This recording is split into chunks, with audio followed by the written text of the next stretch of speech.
এসআইআরে মহিলা ভোট এবারে কিন্তু প্রচুর পরিমাণে বাদ গেছে।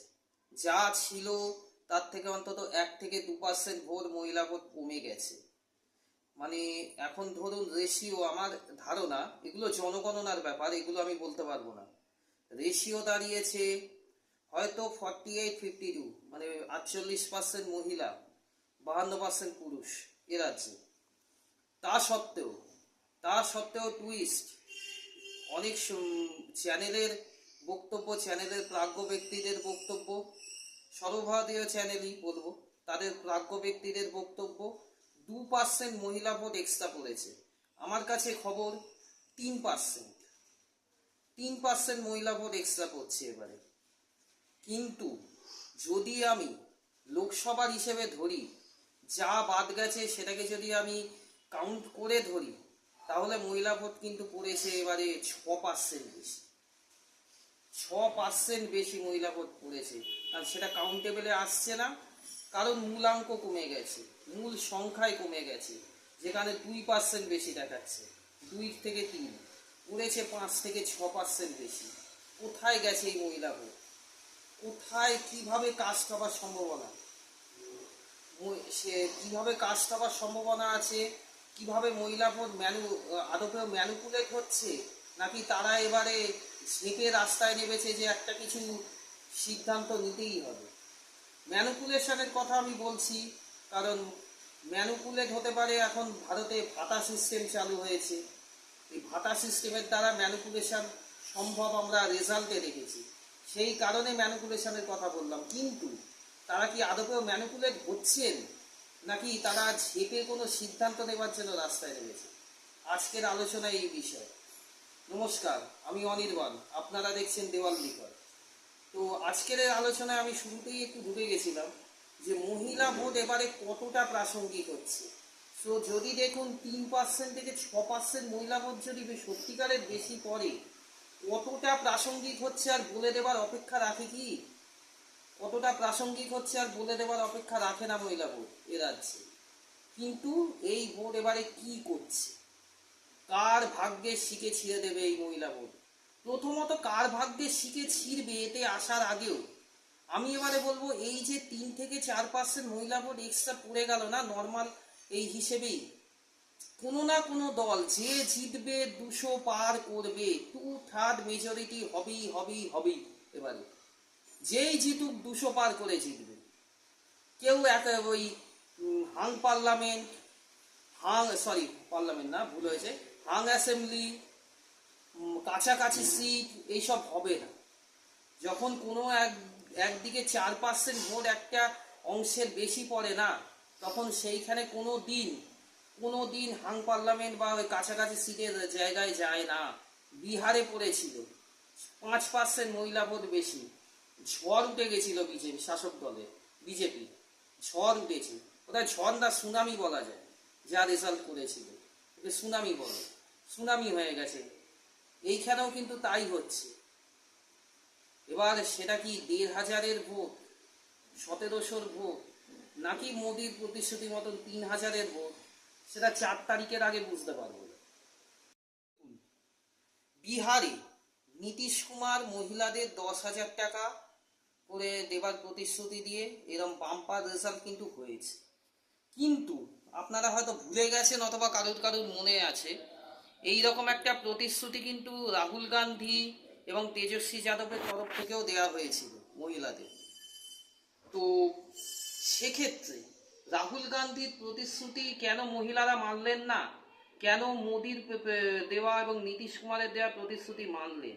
এখানে বোঝার বিষয় আছে। এখানে হচ্ছে শাসক দলের ওপর একটা ভরসা থাকে, যখন তারা কিছু প্রোভাইড করে মানুষকে, অলরেডি প্রোভাইড করেছে, কিন্তু যারা আসছে তারা প্রোভাইড করেনি, এখনো করতে পারে। এই করতে পারে সম্ভাবনায় কিন্তু যে কোনো রাজ্যের মানুষ খুব তাড়াতাড়ি যায় না, খুব বড় মাইন্ড বদল না হয়ে গেলে করতে পারে সম্ভাবনায় মানুষ যায় না, এর কিন্তু আছে। এবার অনেক জায়গায় বিজেপি ক্ষমতায় এসছে এই সেম প্রতিশ্রুতি দিয়ে, কিন্তু সেখানে ক্ষমতায় এসছে কি করে? যে এক্সিস্টিং গভর্নমেন্ট ছিল তারা কিন্তু এই ধরনের কোনো প্রকল্প চালু করেনি। যে কারণে তারা দেখেছে যে ওই রাজ্যে দেয় এ রাজ্যে দেয়, সো আমরা একবার এনে দেখি যদি পাই। যদি বা শোনা যায় দিল্লিতে 2,500 টাকা এখন অবধি পাওয়া যায়নি, যাই না, আমি সত্যি মিথ্যে চাই না, এটা আমি শুনেছি। হয়তো পাচ্ছেন কেউ, হয়তো পাচ্ছেন না, আমি যাই না, এগুলো রটে তো সোশ্যাল মিডিয়ায়, আমি বলতে পারবো না, যা শুনেছি তাই বললাম। এবার দেখুন আমাদের রাজ্যের ব্যাপার কি, গ্রাম হচ্ছে আমাদের রাজ্যে 64%। এই 64% গ্রাম কিন্তু রাজ্যের ভাগ্য নির্ধারণ করে। এবং শহরেরও কথা যদি বলি, শহরে এই লোকসভায় 72খানা পুরসভা তৃণমূলের হারা, কিন্তু সেটা আবার মোদির ভোট ছিল। মোদির ভোটে কিছু পার্সেন্ট কিন্তু ফ্লোটিং ভোটার মোদির দিকে ধায়, সে মহিলা হোক পুরুষ হোক।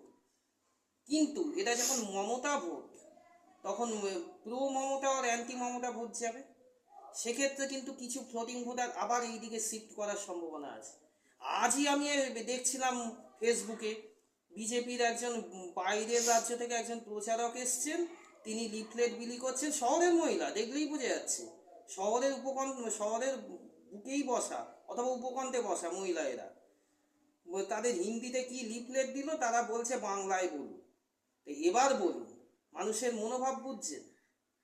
এবং গ্রামের, এবার এই যে আমি প্রথমে কথাটা বললাম, গ্রামের মহিলারা কিন্তু চট করে এই দিতে পারি সম্ভাবনায় ঢোকার চান্স কিন্তু আছে, নেই বলছি না, কিন্তু কম আছে, কম আছে। কেন কম আছে? আমি বহু মহিলাকে আমি নিজে বলতে শুনেছি, দেবে বলেছে, আগে দিক তারপর তো বুঝবো। এই যে কথাটা কেন আসছে বিজেপি এগেইনস্টে জানেন?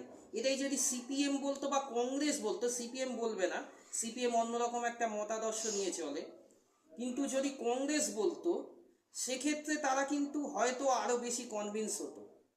কিন্তু বিজেপির কথা, তারা এই কথাটা কেন বলছে? মানুষ বোকা নয়, মানুষকে বোকা ভাবলে সে বোকা, মানুষ বোকা নয়।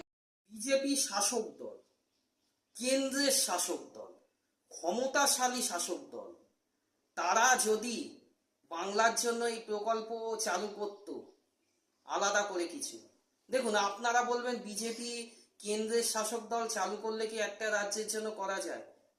বিহার, তামিলনাড়ু, তামিলনাড়ু না, অন্ধ্র, চন্দ্রবাবু নাইডু রাজ্য, তাদের জন্য যদি স্পেশাল প্যাকেজ দেওয়া যায়, বাংলার মহিলাদের জন্য একটা স্পেশাল প্যাকেজ বেরোতো না, বেরোতো না?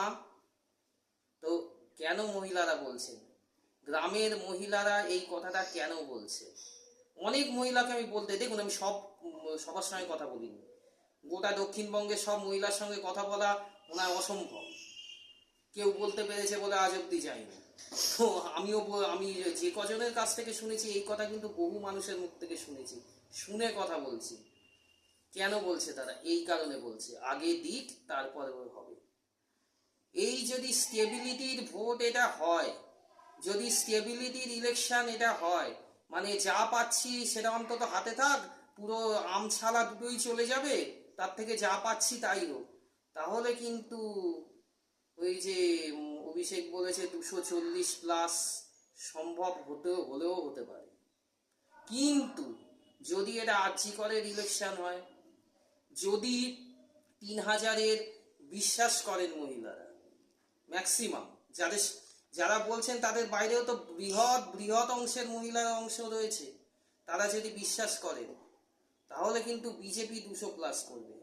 200-র নিচে কেউ থাকবে না এই ইলেকশনে, যা হবে 200+, তাহলে কিন্তু বিজেপি 200+ করবে, রেকর্ড হয়ে যাবে। সো গ্রাম বাংলার মহিলা এবং শহরের মহিলারা কিছু অংশে পরিবর্তনকামী হবেনি। শহরের মহিলা তারা একটা অন্যরকম কালচার থেকে তারা বিলং করছে, তারা একটা রাজনৈতিক পরিমণ্ডল অন্য, কিন্তু গ্রাম কিন্তু পোলারাইজড হয় রাজনৈতিকভাবে পশ্চিমবঙ্গে, গ্রাম পোলারাইজ থাকে রাজনৈতিকভাবে পশ্চিমবঙ্গে, তারা হয় এ দল না হলে ও দল, ডিটারমাইন্ড, বা শহরে সেই ডিটারমিনেশনের মাত্রা কম। সো শহরে হয়তো এই ফ্লোটিংটা আপনারা দেখতে পাবেন, কিন্তু গ্রামে, গ্রামে এই 64% গ্রাম যেদিকে ঢলবে, 64% গ্রামের মহিলারা যেদিকে ঢলবেন, পশ্চিমবঙ্গ সেই দিকে চলে গেছে অলরেডি। সো ফ্রেন্ডস, 4 তারিখের অপেক্ষা, দেখা যাক।